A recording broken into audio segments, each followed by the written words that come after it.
Chapter 13, Marvellous Medicine, number 3. "Here it is!" cried George's father, rushing into the kitchen. "1 carton of flea powder for the dogs and 1 tin of brown shoe polish." George poured the flea powder into the giant saucepan, and then he scooped out the shoe polish out of its tin, and he added that as well. "Stir it up, boy," said Mr. Cranky. "Give it another boil. We've got it this time. I bet we've got it." After Marvellous Medicine number 3 had been boiled and stirred, George took a cupful of it out into the yard to try on another chicken. Mr. Cranky ran after him, flapping his arms and hopping with excitement. "Come and watch this one," he shouted to Mrs. Cranky. "Come and watch us turning an ordinary chicken into a lovely, great, big one that'll lay eggs the size of footballs." "I do hope you do better than last time," said Mrs. Cranky, following them out. "Come on. Here, chicken," George said, holding out a spoonful of medicine number 3. "Good chicken. Here, chicken. Have some of this lovely medicine." A magnificent black cockerel with a scarlet comb came stepping over.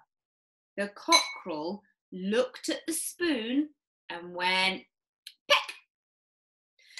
Good-a-doodle-doo!" squawked the cockerel, shooting up into the air and coming back down again. "Watch him now!" cried Mr. Cranky. "Watch him grow! Any moment he's gonna get bigger and bigger!" Mr. Killicranky, Mrs. Cranky, and little George stood in the yard staring at the black cockerel. The cockerel stood quite still. It did look as though it had a headache.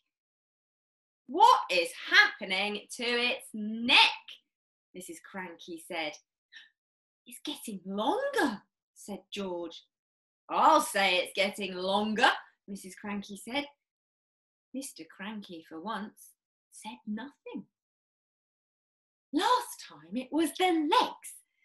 Now it's the neck. Who wants a chicken with a long neck? You can't eat chicken's neck." It was an extraordinary sight. The cockerel's body hadn't grown at all, but its neck was now 6 feet long. "All right, George," Mr. Cranky said. "What else have you forgotten?" "I don't know," George said. "Oh, yes, you do," said Mr. Cranky. "Come along, boy. Think.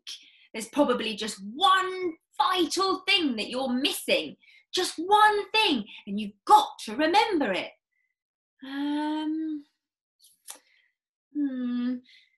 "Oh, I put in some engine oil from the garage. Did you have that on your list?"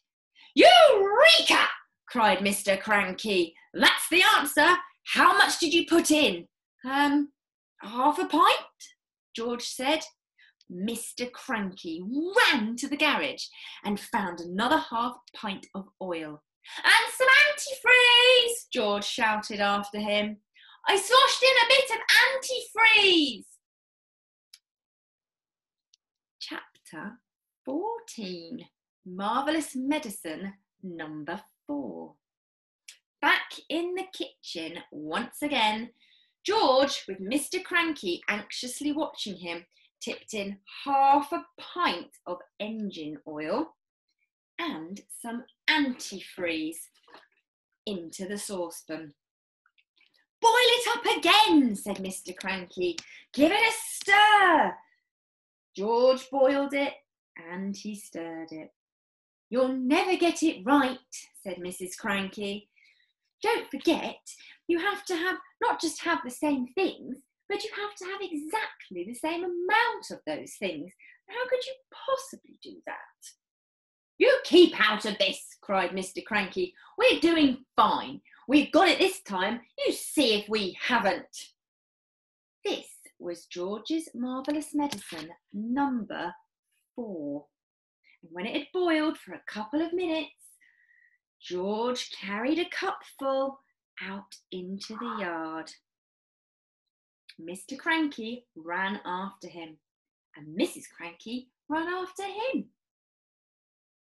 You're going to have some mighty queer chickens around here if you go on like this, she said. Dish it out, George, cried Mr. Cranky. Give a spoonful to that one over there. He pointed to a brown hen. George knelt down and held out the spoon to the hen. Here, chick, chick, chick, chick, chick. Here, chick, chick, chick, chick, chick. Come and try some of this. The brown hen walked over and looked at the spoon, and then it went peck.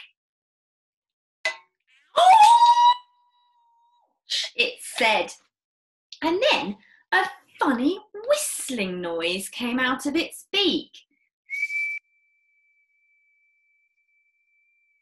Watch it grow, shouted Mr. Cranky. Don't be too sure, said Mrs. Cranky. Why is it whistling like that? Keep quiet, woman, said Mr. Killy Cranky. Give it a chance. They stood staring at the brown hen. It's getting smaller, said George. Look, Dad, it's shrinking. And indeed it was. In less than a minute, the hen had shrunk, so it was no bigger than a newly hatched chick. It looked ridiculous.